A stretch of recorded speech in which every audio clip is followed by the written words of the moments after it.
They told her she wasn't marketable enough, not famous enough, not connected enough. In a city where dreams are rented by the hour, that single sentence quietly ended Emma Carter's biggest opportunity. At least that's what everyone thought. What no one realized was that this rejection would become the moment her real story began. Emma arrived in Los Angeles with nothing glamorous to her name. No agent waiting, no producer calling, no safety net behind her. She grew up in a small town where dreams were whispered, not encouraged. Acting for her was never about red carpets or fame. It was about telling stories that felt real, stories that made people stop and feel something. She worked morning shifts at coffee shops, cleaned studios at night, and spent every spare dollar on acting classes. Rejection letters became normal, silence became familiar, but quitting never crossed her mind. At 26, something finally changed. Emma auditioned for a drama film with a strong female lead. The role demanded emotional depth, vulnerability, and truth. When she finished her audition, the room stayed quiet. The director leaned forward. The casting team exchanged looks. Days later, she received the call. She got the role. For the first time, the industry didn't look past her. It looked directly at her. Emma stopped auditioning elsewhere and poured everything into preparing. She memorized scripts, adjusted her schedule, and allowed herself to believe that maybe, just maybe, this was her moment. 2 weeks before filming began, an email arrived. No phone call, no explanation. Just a short message saying the production had decided to move in a different direction. Emma stared at the screen, convinced it was a mistake. It wasn't. She later learned the role had gone to someone with connections, someone easier to sell, someone more marketable.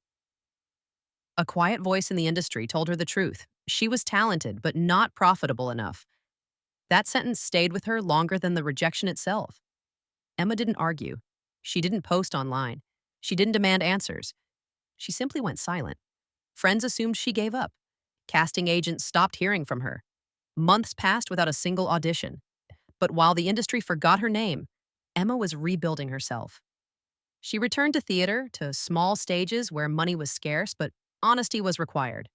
She chose roles that scared her, characters that demanded everything she had emotionally. Every performance sharpened her craft. Late at night, Emma began writing short scripts, personal stories, stories about rejection, invisibility, and quiet strength. She didn't wait for permission.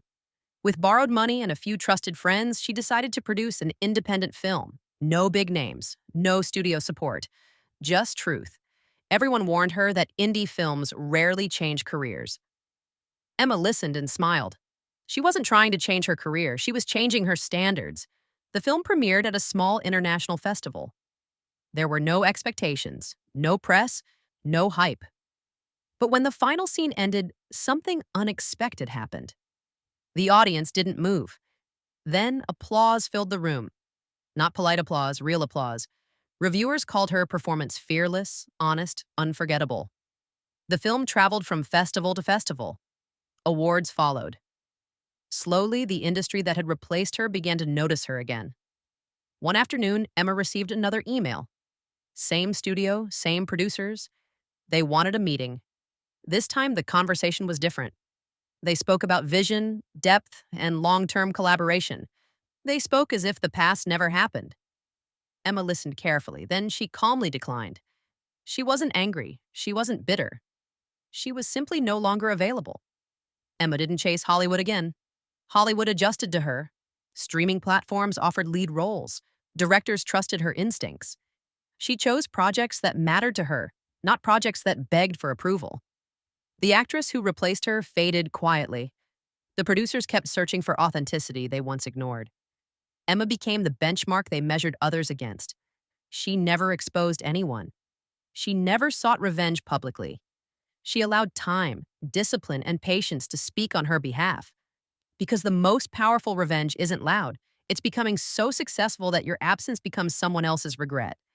If they replace you, don't panic. Improve. If they underestimate you, don't explain. Elevate. Silence isn't weakness. Sometimes silence is strategy.